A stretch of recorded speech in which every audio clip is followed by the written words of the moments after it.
Welcome, ladies and gentlemen, to Midnight Strike Through Mormons live stream. I am your host, Cardinellis, and today I'm joined in the studio by some special guests. We've got Alex Haslam, straight down from BYU, who actually wants to talk about an interesting subject with Brittany the Shadow. Well, actually, with all of us. There's a new, I wouldn't say feature of BYU, maybe it's a bug. There's a new movement about, apparently, according to young Alex here, saying that apparently the BYU girls don't want RM boys. And we're kind of like wondering what's going on here. Okay. So, Alex, why don't you just tell us a little bit about yourself? Say hi to everybody in the live stream. This is your first live stream with us, right? Yeah, this is my first time here.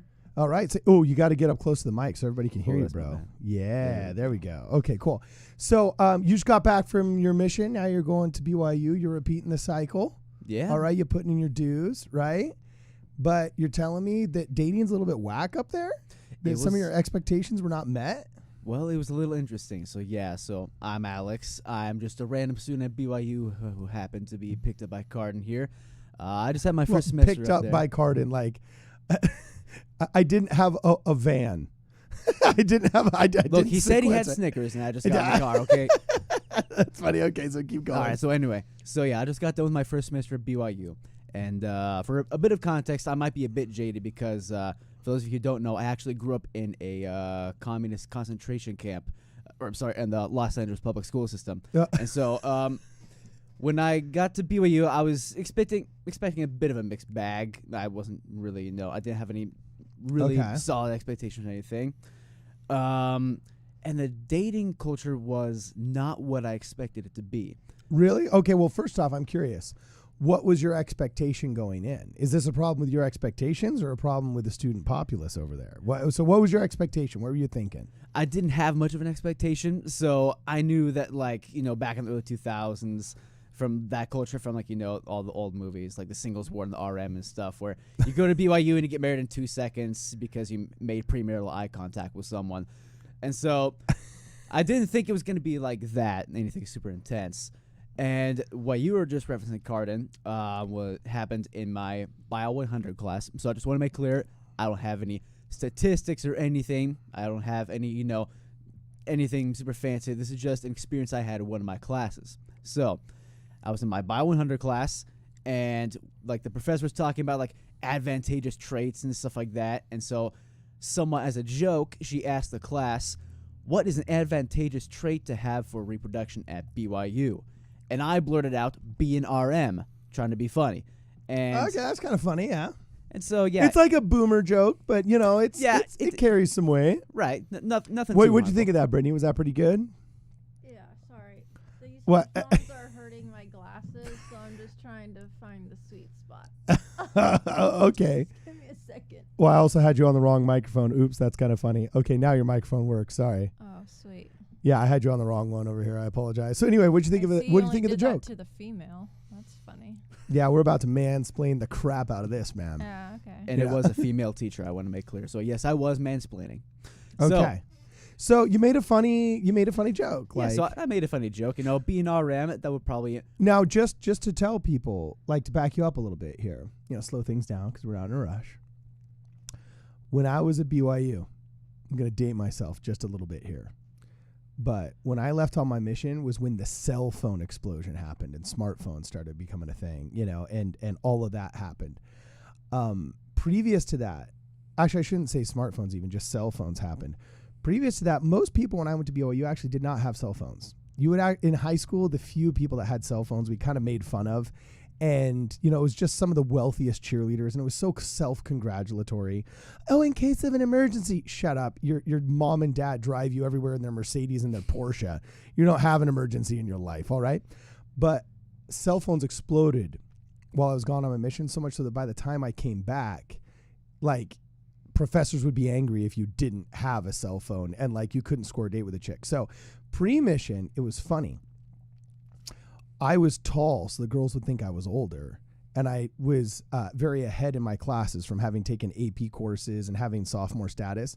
So most of my friends were returned missionaries, and we go to these parties because my friends that I met in these classes, second and third year classes, would take me to these parties, and girls would come up, and they do the whole check, oh, hi. And they'd see if you're like wearing garments and stuff like that. Or else they'd be like, No, oh, they did not. oh yeah, totally. They There was totally, a bug in here. yeah, there was a big fly. I saw that one. Oh, But whoa. no, they totally did that. And also the other thing was, oh, who are you? Where are you from? Where'd you serve? And if you didn't, like, I would laugh. I'd be like, dude, I'm a freshman, you know? And after like the third chick being like, oh, well, nice meeting you, and walking away, I realized, oh no, that ain't the game. The game is you got to be an RM guy. So since I already spoke Spanish coming from Southern California, I'd taken all the Spanish classes, and like you just kind of have to learn it along the way. Better than half the stupid RMs. So I just say something stupid like, your hair looks funny or your face isn't that great. They'd be like, oh, you speak Spanish? Like, yeah. And then I'd say, okay, I'd give my friend's phone number because I had the dorm numbers, right, for the freshmen. So my buddies who were RMs would let me use their landline numbers or their cell phone numbers. And whenever a number they didn't know called in, they wouldn't answer. They'd wait for the voicemail and they'd give me the message the next day in class. And so like back in the day, there was truth to that, bro. Being an RM was advantageous. And if you weren't, you had to at least fake it. So there's some truth to what you say. I'm going to address the super chat here before we go any further. Magitech Arm says, regarding Gen Z, follow the prophet. If the prophet speaks from the pulpit calling all to repent or about salvation, pray and follow the prophet. If a letterhead with policy is not about salvation, follow HG. Oh, I don't know what he's asking here. I think he's making reference to the video we did about Gen Z following the prophet or not, and the controversy that many of the Gen Z kids in the church right now are having over the letterhead that the revelation but not revelation, announcement but publicity, PR release but not revelation about the jibby jabby. That's caused a big stir. And so I think, clarify what you wanted to say, Magetic Arms. Clarify what you wanted to say, and we'll get back to you. So anyway, you used to have to be an RM to be at the top of the dating game. You're saying no. You're saying that now they're rejecting you for your RM status, bro. Right. So is that the claim? Not the claim, just this is what happened in this one instance. Oh, but I think okay. it's a little interesting. So yeah, I made that dumb joke, which is, it's tame enough. Yeah. And it was interesting to see the reaction. So all the guys agreed with me. They are like, oh yeah, be an RM, that'll help you get girls and all that stuff. All the females in the class disagreed. Really? Hey, resident female, Yes. agree or disagree? I don't know. I don't. Would you think it's advantageous to be a return missionary or not? In what? At BYU? Yeah, the real one. No, I'm totally just kidding. I can leave And anytime. I can leave at any time. No, yeah, but come on, you went to BYU, Idaho. You don't think there was an advantage of the dudes that were return missionaries? No, I think there were. I mean, I'm old though too. I mean, You're not until you start acting like it. You look like a supermodel, so you're fine. that's true. Give us I your do opinion. dye my gray hairs, so there's that. No, I mean, I think that there's more of a serious nature if you're an RM. It's like, oh, okay, like you're serious, you're growing up, you're a man.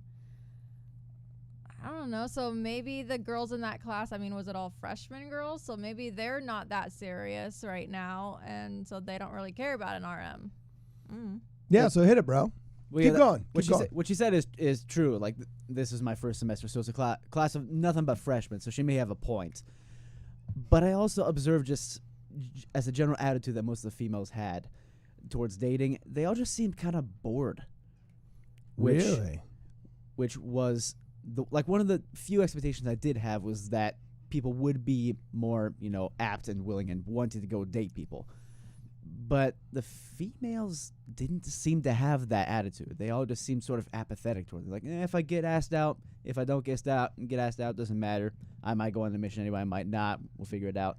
So on the guys' parts, in that one specific instance that I was talking about, there was an attitude where being an RM is an important thing and going out on a mission. And, once you get back, you'll be able to get all the ladies. Among all the females, that didn't seem to be the case. And I'm not exactly sure why that is. So we had this really interesting, a really interesting live stream that we did just a couple of weeks ago with Brad and Kwaku, in which we, we talked to a couple of young men who were trying to date. And then after the live stream, we actually asked some people and did a little bit of polls. Should you ask a girl out on a date? Is that cringe or is that desirable? Right? Were you there for that one, Brittany? Yeah, I was there. Okay, you were there. Yeah. So We won. That's all I got. Yeah, we won. So me and Brittany both believe that, like, hey, you should be serious, man up, ask her on a date. But there was a little bit of a difference. Like the younger millennials and the oldest Zoomers kind of were a little bit with Kwaku saying like, oh, it's a little cringe, yada, yada, this and that. But all of the youngest ones, the girls that were 18, 19, 20, 21, they were all like, no, I want to get asked on a date. No, Like, I'm sick and tired of these. Opposite. The young ones thought it was cringe. The older ones were like, I'm in my 20s by sophomore now. and above. So maybe the freshmen didn't. Yeah, but that's really interesting. I think there's been a cultural shift, and I felt it where a lot of this kind of like anti-man rhetoric where you're a creep until proven innocent, you're a jerk until proven nice, whatever that means. Until you're, friend zoned by every chick in the planet, you're too aggressive or whatever. We've really vilified masculinity to such a degree that I think for a long period of time there, guys just retreated into video games and to just their friend groups and things like that. And I think women kind of paid a price for it. Dating kind of died there for a decade. It used to be something that all the young men look forward to. Like, I would volunteer with the Boy Scouts, and it used to be, man, at 15 and a half, they were chomping at the bit to get their driver's license. And, by 16, there was a line out the door at the DMV because your driver's license was freedom. Now you could go out with your buddies. Now you could go surfing at the beach. Now you could go ask girls out on dates, and you had freedom, freedom, freedom. But now, how many 21-year-old dudes do you know? How many 18? I know so many 18-year-olds that are like, yeah, I don't want to take the test, and my parents could drive me everywhere, and I don't have to do like the 6 months of training, so I'm just waiting until I turn 18 to get my driver's license. How many RM dudes do you know that don't have their freaking driver's license and they're practically 21 years old? I don't know. Is that just down here or is that up there too?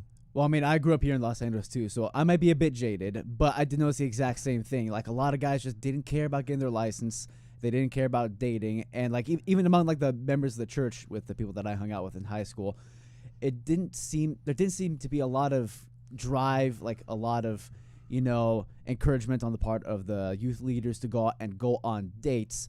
They all just wanted to hang out. And then, so now it's the girls being the lazy bums that want to do the hangout instead of the guys. I think it was both. Yeah. Okay. Wow.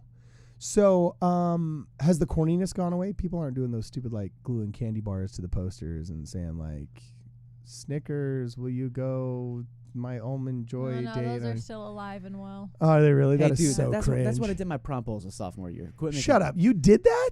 I made a cheesy poster because that's what everyone else did. Oh, no. The second year I went to prom, I did not do that. Okay. Okay. You were the cheesy poster club though, bro? I was. Not anymore. I retired. Okay. Those are funny. Everyone likes a good pun. I think they're funny. Wait, you like the cheesy posters?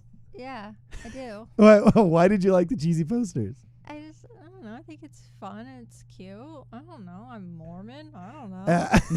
That's I funny. mean, I'm not Mormon. I'm a member of the Church of Jesus Christ of Latter-day Saints. Yeah, thanks for clarifying You're that. welcome. So anyway, Magitech Arms gets back to us. Says HG equals Holy Ghost. Oh yeah, duh. I feel stupid now. Says matters not pertaining directly to your salvation or repentance. Always follow the Holy Ghost. Prophet at any pulpit is always safe to obey. Okay, rock on. Magitech Arms, man. He wrote the talk there in just 2 super chats. The church needs to hire him as a speechwriter. You know what I'm saying? He's able to truncate and simplify that message in 140 characters or less without getting into trouble. Good job, Magitech Arms. That's awesome. Hopefully the church hires him before, ChatGPT takes over that job division. Oh my gosh. Okay, so here's a question I have about ChatGPT. So you're up at school now. Okay, so my biological father, one of the most popular professors in a major Florida university, all right? He gets voted like most popular professor by the student body like 3 out of 5 years or something like that. He's a really funny guy. He's great in front of a crowd. His class is basically giant educational stand-up comedy bit, right? He's a super cool cat, right? But I was talking to him the other day and he said, oh yeah, finals over. Okay, that's good. And he's like, the only thing left I have to do is put all the kids on academic probation. And I was like, what? And he said, yeah, they think we're so stupid.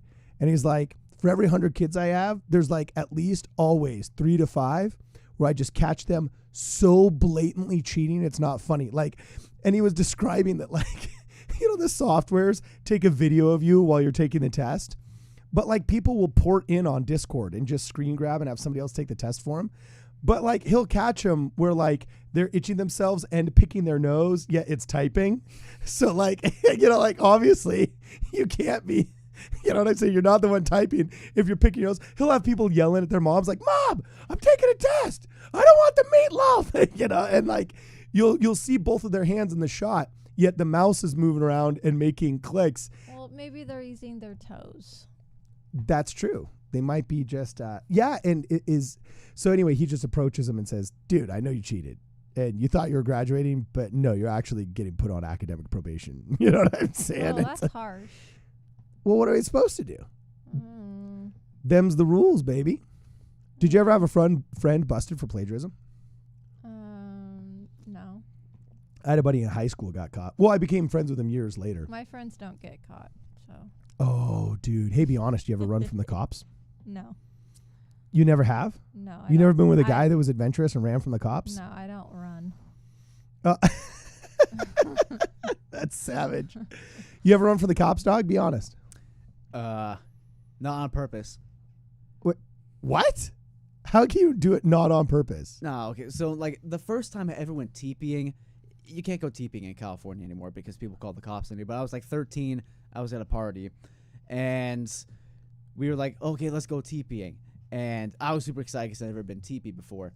And what ended up happening? Wait, you've never been TP'd or you've never gone TPing? At the point, I had never gone TPing before. I was okay, like, cool. I was like Rock 12 on. or 13. Rock on. And so we get in my buddy's van and we go to we go down to like 99-cent store, buy some TP. We like pick out this this girl's family in the next ward over. Okay, we'll go hit up their house. And we were sneaky about it. So we go, okay, we'll park on the next street over, and then like hop and skip through the bushes through the dark and get over to their house.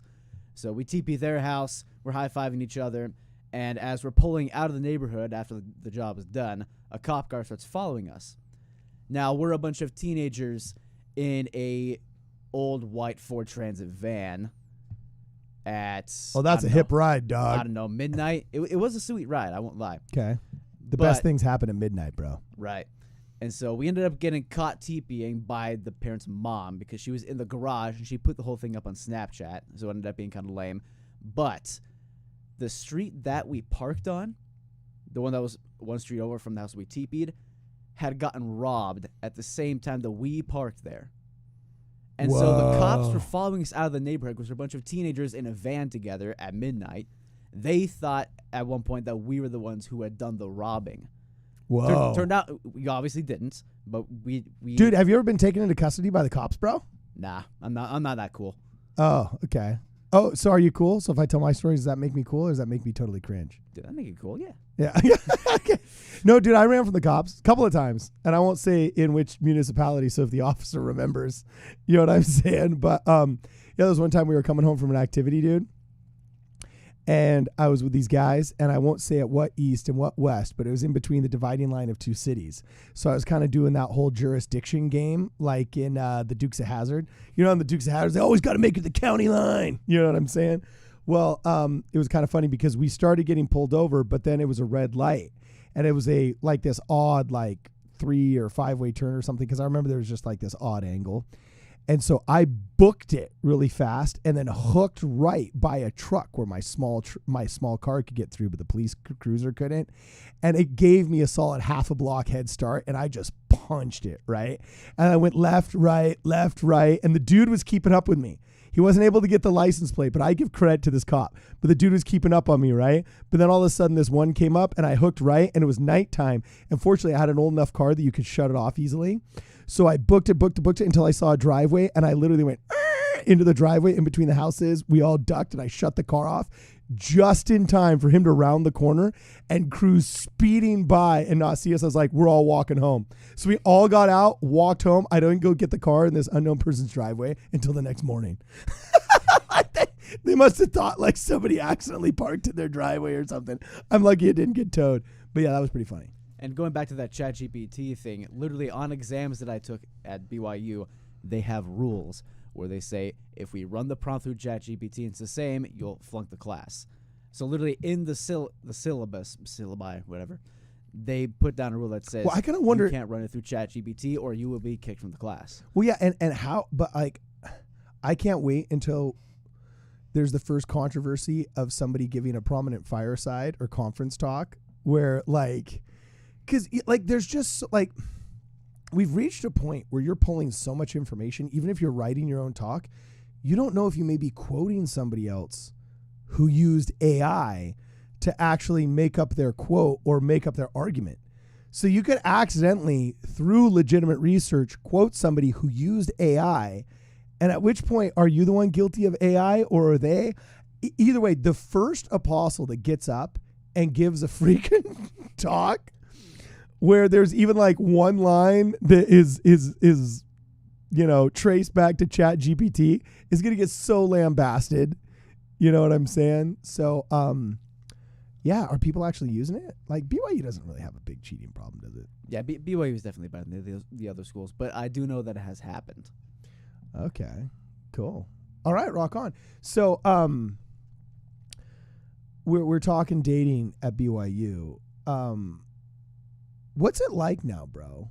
Because in 1964, there was more members of the church inside the state of Utah than in the rest of the western United States. And by the 70s, there was more in California than there was in Utah. And then by the 90s, there was famously more members outside of the borders of the United States of America than inside the borders of the U.S. Excuse me. And so a ton changed in our faith in just those 30 years. And I was looking up stats for a sociology class. Did you know that in the late 60s, it was like 3 out of 4 seniors and juniors were married, and like 60% of the student body was engaged or married. 60% of the yeah, in the late 60s at BYU. Like, yeah, wow. It was just like marriage central. Now, obviously, marriage was a much more respected institution in the 60s. All the boomers, they were constantly pushing us in the early 2000s when I was at BYU. Got to get married, got to get married, got to get married. But we gotten so tired of it as millennials that they finally toned it down a little bit. You know what I'm saying? But I hear, like, what's it like now? What's the tone and tenor? Are people pushing you for it? Or, like, what's it like up there? What's the scene, man? I mean, some of the leaders, they do definitely still push for it. Like my bishop up there, he kept saying, like, there are a lot of girls who want to go on dates. So guys, make sure you ask them on a date. It's your responsibility as a priesthood holder to go find a wife or whatever. And then just among the kids, the general sense of apathy. Really? Yeah, it just kind of felt dead. So what are some tips? What's Alex got to do? Come on, you're our resident hot chick. Brittany, what's he going to do? I mean, he was making posters when he was in high school. You say you thought posters were cute. Like, what's he going to do to up his game? He's bulging out of that Top Gun shirt. Like, more plates, more dates. So he doesn't have a problem looking yoked. I bought this 3 years ago, so this is nothing but... No, dude, just brag. Just brag. No, you're yoked. You're yoked. You know what? Fine. Not totally me. Some of it is steroids. I didn't take that many. But you know what? I'll take a victory. I can get it. You'll take the W or you can get it. Yeah, so I don't know. If you had to go back and something were to happen to me, babe, and all of a sudden you found yourself, I'm never dating again. Oh gosh, man, you are the biggest downer in this live stream. Sorry. You know what I'm saying? You're just like, I don't mean to be, but yeah. So hit it. What would you do? What's Alex gonna have, man? Okay, well, first off, I think leaders need to back off and stop putting pressure on the boys to ask them out on dates, ask out the girls. I just think it's undue pressure. So leaders, stop doing that. Really? Yeah. Okay. Second, I mean, so what's the issue? Like, girls are saying no, girls don't want an RM. Like, what's the issue with the dating? Well, I wouldn't say that they're like actively saying I don't want an RM. I want someone who's not an RM. They just don't really care either way anymore. Oh. Yeah, it's kind of like that's kind of anticlimactic, man. It really is. It's so boring. Huh. But why does that matter? Well, just because isn't that one of the great, like, that's one of the charms of youth. Falling in love, being in love, dating. Yeah, but why do you have to be an RM to feel that? Well, I think people take you more seriously when you are as a potential partner to be considered for more serious endeavors. You know what I'm saying? That's what I was saying. Like, I think there's more of like a serious attribute if you're an RM, but I don't. By the way, our chat is seriously based right now. Game Dev Fox is like, sorry, Isaac Erickson says, get married, have kids, everyone. Game Dev Fox is like, don't forget to indoctrinate your children early with the gospel. I'm loving these people. You know, and Rex Good gives you a shout out, Brittany, says, who cares about Brad and Kwaku? Brittany is here. Oh, that's right. Yeah, that is way right. Speaking of which, if you guys have any burning questions, you know, send us a super chat. We'll answer them. We'll read them live out here. You know what I'm saying? And do our best to answer them. But right now we're trying to get to the bottom of how we can get Alex Haslam. He's got the plates. I think Alex doesn't have issues getting dates. I think he wants, are you looking for like validation of being Would you an get RM? married? So how many people are like married at BYU now? In the 60s, it was like 60%. When I was there, there'd be like one out of like every like 5 or 6 guys was married. It wasn't uncommon to see a married guy that was young, but it definitely wasn't what it was in the 60s. Are most kids waiting until they graduate to get married now? What's your feel? I would say that most, like what you said, was like one of every 5 or 6 is still married. So I think that's still the same. But among the younger kids that are going to school, they just don't really care either way. And I saw a little bit of this actually when I was in the youth programs down here in Los Angeles, that the leaders would kind of tell the kids, you know, you guys need to go out and start asking for dates. And the kids just, like, among the boys especially, they just didn't care. Really, man? To me, that's So, like fighting your nature. You know what I'm saying? Like, how do you be apathetic? Like, isn't that just in you? Okay, can I bring up something? Yes. Okay, Courtney Hansen, I see you in the chat. I saw that he said, like, boys need to be pushed to date. And, okay, I get it. Boys might need a little nudge. But when I was at BYU, Idaho, the best BYU, I would hear those, like, talks in Sacrament, like, oh, okay, guys, you know, goal, you got to ask some girls out on dates, and blah-da-da-da-da. We've all heard that. As a girl, I hated hearing that because then I'm like, oh, great, the next date, is it just because some guy felt guilty on Sunday, so he just found me and is going to ask me out on a date? No, it's because all the girls are complaining. The boys aren't asking us out. The boys aren't asking out. You got to go tell them, Bishop. I don't know a single girl that went to the bishop and said, I'm not being asked out. That's mortifying. I don't know a single girl that went to the bishop. I think bishops just want the Relief boys. Society chicks complain when the bishop has to check in with them and say, what do you need? They're like, the boys aren't asking us out. The girls deserve to be asked out because they feel entitled. And feminism has ruined them, taken away their femininity, and they need to appeal to to priesthood leaders in order for them to be shamed into asking out because the only thing they know how to do is leverage shame-based vagaries into getting what they want. I don't know a single girl that said, please, Bishop, I need a date. I don't know a single one. Well, no, they didn't say, please, Bishop, I need a date. But when they say, is there any needs in Relief Society? Like, yeah, you have to tell the boys to ask us out. I got asked to do like Fifth Sunday talks on dating and stuff like that. It was pretty funny. No. What? I don't know. Yeah. I just know as being a girl, if some guy came up to me after hearing that talk on Sunday and be like, oh, you want to go on a date? I'd be like, okay, well, like, do you really want to date me, or do you just feel guilty and you feel pressured by the bishop to ask me out? Yeah, but you're smoking hot, so you're intimidating. So trust me, any guy that's asking you out is not doing it out of some kind of like shame-based, push. He's doing it because you're attractive. Or because his friends dared him to.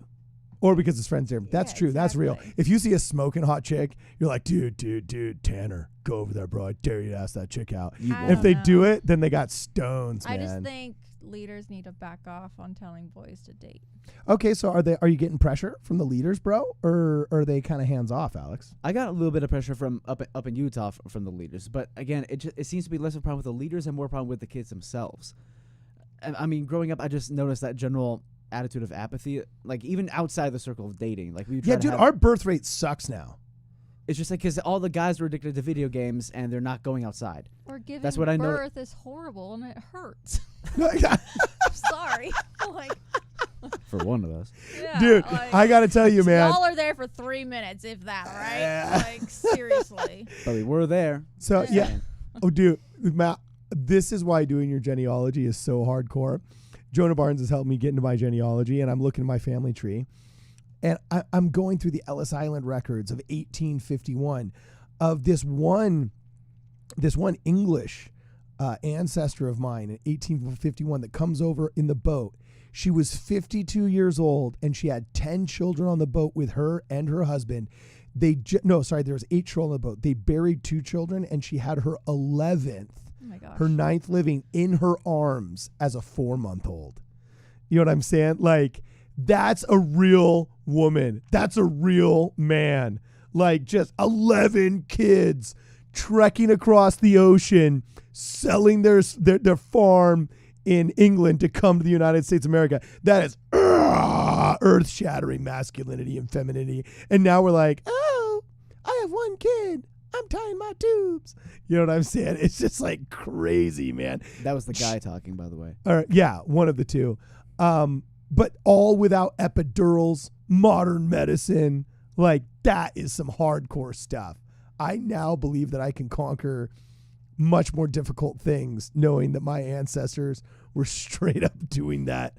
I had a great grandmother that gave birth to 11 kids with no epidural and then freaking floated across the ocean to come to America. You got to admit, that's pretty hardcore. I mean, imagine if in modern times we sort of brought that culture back where we had, 10, 11, 12 kids. I mean, the birth rate everywhere is dropping, including within the LDS community. It's just, we're still a little bit ahead of the curve, but it's also dropping amongst our population. If we started having, 6+ kids per family, in 30 years, we're in charge of everything. Dude, that's a good point. That's a really good point, and I've been pushing for that, man. We got a couple of interesting questions here from some members. If you guys have any other, if you're not a member, always feel free to send us a super chat. We'll read it online. Question from Game Dev Fox says, would everyone rather date/marry a born in the church member or a convert of several years? Also a solid convert. I got to tell you, convert person. They're much more grateful. By the time I was in my junior or senior at BYU, I'd only date divorcee chicks or return missionary girls because they're the only ones that were like, didn't judge you for just being a dude and like saying funny / maybe vulgar things, or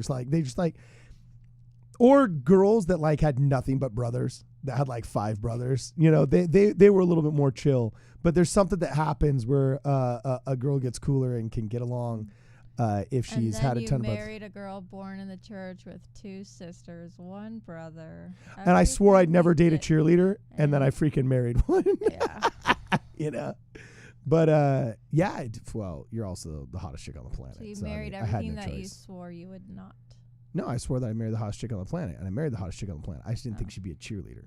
Mm-hmm. But you made up for it by doing ballet. And so as a semi-professional ballerina, I couldn't help but be smitten. So good job, babe. Okay. You crushed it. Right. So anyway, got a super chat here. Thank you very much from Glenn Hickman. Says, don't underestimate the value of a YM who sacrificed so much for the Lord. If he did it worthily and sincerely, he will be a great man. Women should want an RM, but be okay if Lord puts a non-RM in their path. You know what? That's totally true. That's totally true, Glenn Hickman. You're spitting truth. Yeah. What makes you agree with it, babe? Like, why do I agree? Anything come to agree. mind? No, I just agree. You just agree? You're just like, I'm content enough saying I agree? Yeah. Sorry, I don't have a lot of words. I agree, Glenn. Good job. I agree. That's funny. That's hilarious. So yeah, good job, Glenn. That's I think that's true. So anyway, a couple of people in the chat are asking when the baseball caps come out. And at this point, should I tease this? Should I not tease this? I'm thinking my fan base is going to find out about it sooner or later. So maybe I might as well say something now.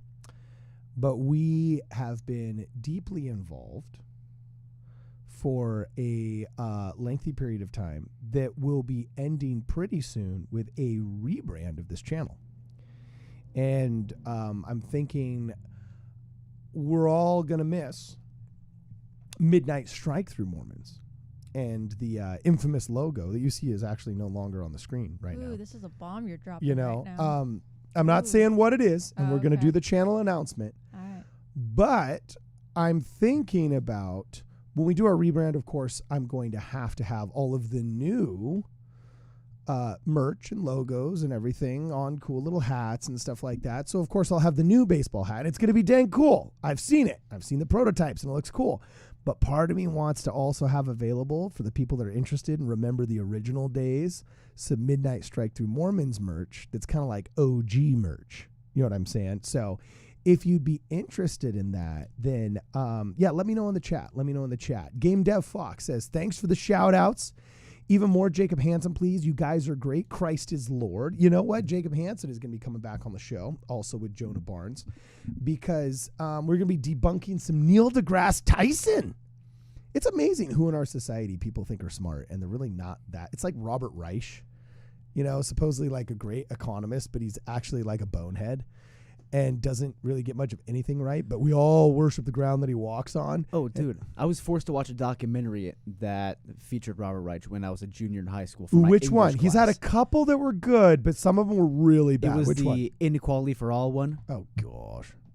Okay, yeah. It was bad. It was really bad. Yeah, dude, I totally hear you. Speaking of which, what are the professors like now? One of my first podcasts I did with Kwaku was really, the first podcast our channel did was our BYU professors leading the youth astray. And I couldn't believe it. I thought it was a bunch of garbage. There's no way a bunch of BYU professors are going to be leading the youth astray. But now it's actually been a really big problem. And people are talking about the woke professors that are kind of having to be, challenged, shall we say, by the student body and by other fellow administrators. What's your experience been, bro? I know they exist. Most of the professors, I'll say, were pretty good. Okay, cool. I do have some suspicions about some of them. They never came out, super blatantly and said that they were like, super liberal or anything like that. But they did say some things that made me think, I wonder how they got hired at BYU of all places. Okay. Well, I mean, there's always weirdos. It is academia. Right. So, you can't blame them there.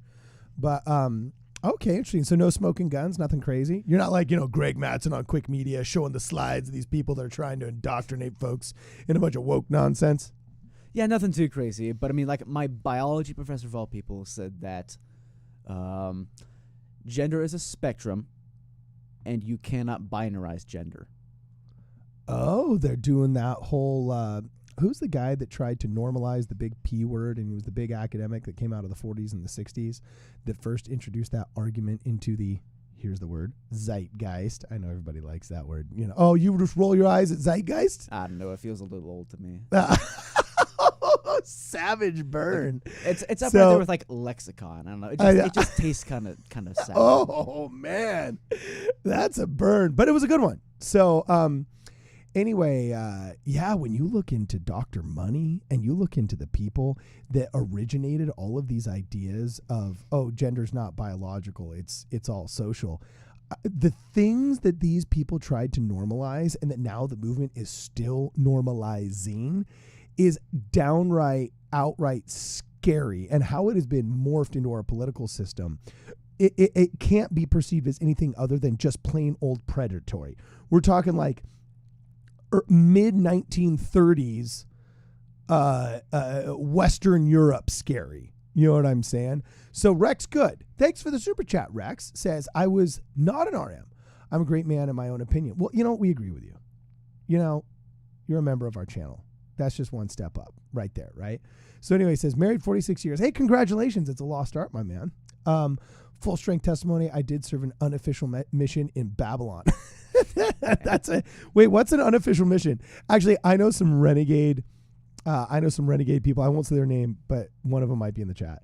I know some renegade people that like supposedly with their health problems, they're not supposed to be able to serve like a senior couple mission, but like, dude, we're just going to go and do it on our own anyway. They're like super spiritual. And I was like, that is like, that is cool. And those are two words I've never thought I'd hear in the same sentence, but renegade missionary. Oh, speaking of which, I got to show you the coolest thumbnail. Like we only have 15 minutes left here. So if you guys have any burning questions, get them out of your system now. Send us a super chat. I agree with Rex too. What? With what he said, the super chat, I agree. Okay, rock on. Yeah, and I wanted to clarify that my reason for sharing that story earlier was not to say that, girls should only want RMs today. My point was just saying that it's kind of interesting to see how the culture is shifting recently. That was one of the few explanations I had was that, being an RM would be a bit of an advantage, but apparently not anymore. Interesting. Well, it's okay. So when I was in Young Women's forever ago, okay, we always had, the lesson where like, write a letter to your future spouse, or write a list of qualities you'd want to find in your future spouse. Okay. And I actually found mine the other day, Carden. Oh, shut up. Really? Yeah. What did and it say? Did it say tall, dark, handsome, It actually did. brown hair, brown eyes, Not brown. radio I said- host, No, shh. killed the man When Reno I just to watch him say die? The qualities I wanted. Gosh. It did say tall, it did say dark, did say handsome. I said brunette. I said plays guitar, and I said RM.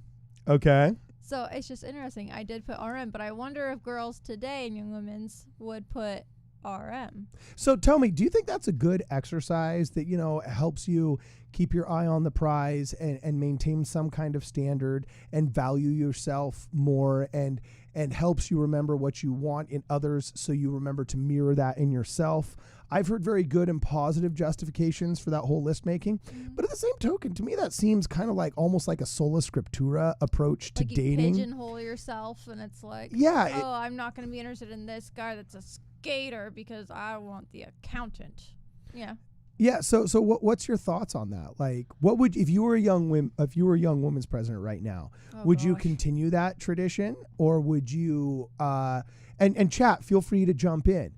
Would you continue that tradition of like kind of saying, hey, I you should? probably would, because I'd be like, here's goal setting, for lack of better words. And I could say, but as you grow, you progress, you evolve, and come back to your list and maybe make some tweaks. Maybe, have this as your base, but as you grow and evolve, you might learn more, you might change some, but consult back to your list and always have that as your base, is how I would say it. Okay, that seems reasonable. What's funny is this whole conversation was started by Rex Good, saying, hey, I'm a great man of my own opinion, married 46 years, full strength testimony.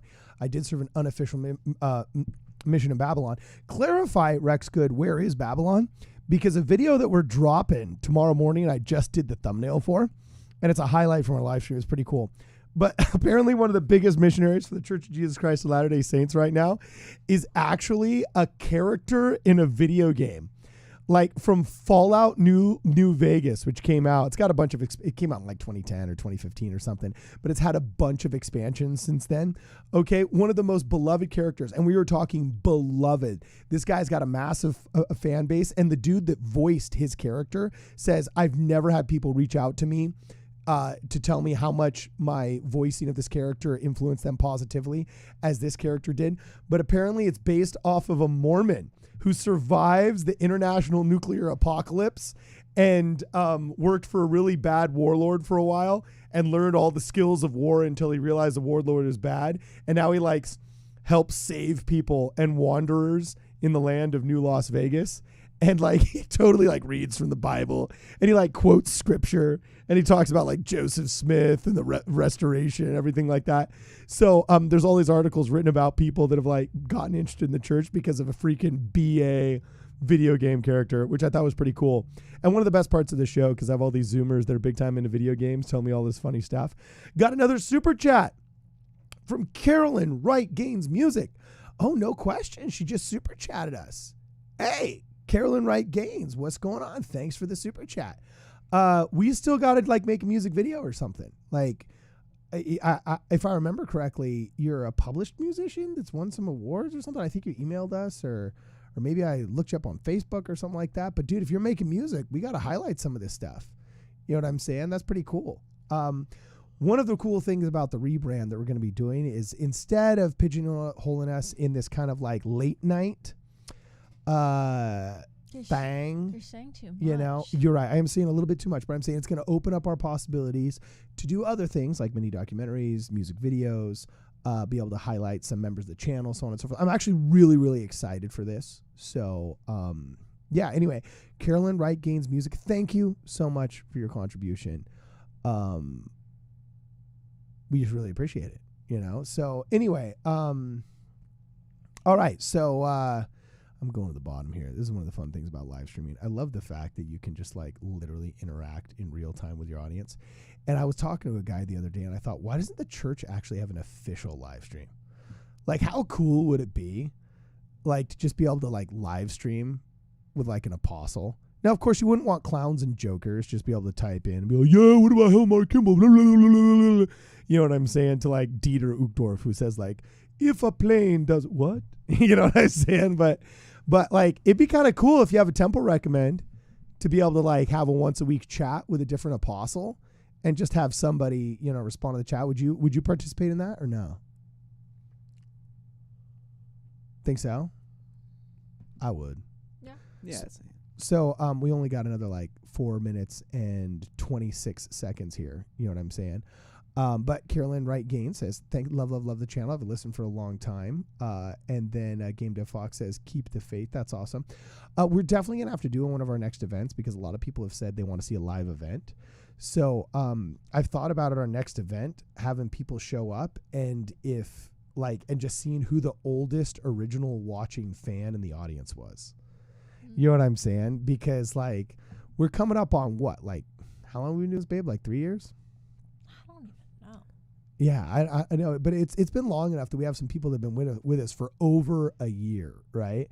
So, you know, I think that's funny. Now, Utah Trucker says something funny. This is hilarious. Says BYU girls don't like RMs because they only see the nerdy, tacky ones. Most of the hot RMs are getting wasted at the club and not getting a non-BYU hot girl. Not speaking from experience. Okay, I don't know about getting wasted at the club. There's a couple, but I will say, when I was there, the chicks at UVU and the chicks at the University of Utah had a slight advantage because the BYU girls would, you know, with the high academic threshold that it takes to get into BYU because it's very competitive for the girls, sometimes you have slightly nerdier. There were some super gorgeous ones that knew how to dress well, but sometimes I felt like I was going to church with some nuns. But you go to University of Utah and those girls, some tight jeans, some really, you know, hip shirts, some, you know, hot outfit. They were better dressers. They knew how to rock it, you know? So I think there's a little bit of truth to that. But anyway, yeah. You can't really get too wasted in Provo because I've heard all these apocryphal stories of BYU actually buying up all the liquor licenses. Can confirm. That's absolutely true. Shut up. Is it? They buy up all the liquor licenses within like a 5-mile radius of BYU campus. So no one else can make liquor. Yeah. Like So it is that's literally true? impossible to find. It's also impossible to find caffeine anywhere. But yeah, they literally buy up all the liquor licenses and then don't use them, so that it is impossible to find liquor like anywhere close to the BYU campus. It's absolutely true. Whoa. That, to me, that is so cool and savage. Like, I just love hardball like that. I just think that's freaking awesome. If they could only do that with a better URL for their Twitter channel instead of _Jesus Christ, you know, whatever the youth wanted, like strive to be, whatever. Yeah, whatever. I was like, come on, man.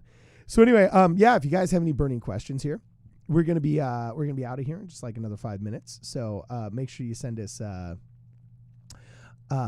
super chat if you got any questions. Rex Good clarifies that his mission was in Babylon. He preached repentance. I don't know where Babylon is though. Although I got to tell you, I just recorded a show with Lance Christensen. It's going to be coming out probably in another 48 hours. And some of the stuff that's going down here in California will actually it will absolutely blow your mind. You know what I'm saying? So we're going to be covering a lot of that stuff, and it's going to be pretty cool. Also, I might as well just tell you guys this right now, but we're going to be expanding some of the stuff that we do. So if there's any videographers or producers that actually want to get involved in some long form content, maybe some like documentaries and things like that, make sure you reach out via the website as long as it's up. You know what I'm saying? And we'll try and hopefully get you involved in this you know, this new endeavor, we shall call it. So anyway, Alex, take us home, brother. Take us home. Tell me what you think. People are asking you to ask about what do you think about Joe Biden in the election. I won't even touch that one. You know what I'm saying? I did think it was hilarious that the most blue precincts were surrounding BYU in the last election in Provo. That was a little bit hilarious. But anyway, do you think do you think it's fun? Are you still just having like bona fide fun? Like, is it cool? Totally positive experience or what? Yes, BYU. To be clear, generally speaking, BYU is still a great place. It's still pretty fun. My point was just making point. It's just interesting to see like how things are kind of shifting. I kind of get the vibe that Utah is trying to be California now. Oh, that's Which- a tale as old as time. Which Really? Well, I mean, Well, yeah, that's true. Whatever is fashionable here shows up as fashion like the next year over there. you I gotta tend go to Rexburg, my people. Okay, yeah, I hear you. Okay, so anyway, keep going, Alex. yeah, so overall, still a great place, still a ton of fun. Just interesting to see that the culture is starting to shift a little bit, and I'm not sure exactly why that is. Probably because all the kids are addicted to video games and pornography, but you know, Savage. Okay. dude, it's everywhere. It sucks. Anyway, Wow. Okay, we got another question here. Preston Higley says, "What are your thoughts on Dan McClellan?" I don't know who that is. Yeah, do you know who Dan McClellan is? No.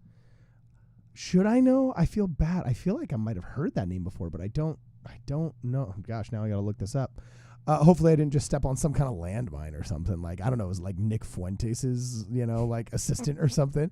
But anyway, Mauricio Molina says, "I believe in you, Cardin. When I got back from my mission, there were multiple women trying to get me the same time. Oh, what a stud. I believe that women will fall in love with any fit man. My mission made a man out of me." All right, dude. Good job. I always say that my mission made it. What did I used to say? I said Argentina. No, I said Argentina. Okay, my mission in Argentina made a man out of me, but New York City made a tougher man out of me. I can't remember the phrase that I had, but I've lived in New York and in Buenos Aires, and I think those two living experiences alone are like enough to do that. So Mauricio Molina, that's awesome. That's a great name. I'm curious where your family's from, man. So anyway, yeah, this has been awesome, guys. This has been pretty cool. Anything you guys want to say before we get out of here? What Dan McCullen is. Yeah. Oh, yeah. We gotta look that up. Who's this cat? We have know what I'm 1 saying? minute before. Yeah, we only got a I'm couple of asleep. minutes, but I'm gonna see. Why do I mean, the nicknames Daniel McClellan?